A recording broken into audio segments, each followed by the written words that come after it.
یہ آنسو جو آنکھوں سے بہتے ہیں اللہ کے پاس جاتے ہیں اور ان کی دعا سے شفا حاصل ہوتی ہے۔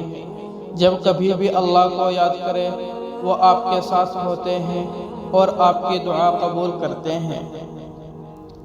تہجد اتنی قیمتی ہے، اگر اللہ ہمیں نہ دیتا تو ہم کبھی سمجھ ہی نہیں پاتے کہ اللہ کی محبت کس کو کہتے ہیں۔ تہجد کا آغاز انسان سے تو ہو سکتا ہے، مگر انتقام صرف اللہ ہے۔ دل میں اٹھتی ہوئی مسلسل تکلیف جب رات بھر جاگے ہوئے رکھتی ہے تو روح بھی بے چینی اللہ کے روبرو لا کر کھڑا کر دیتی ہے۔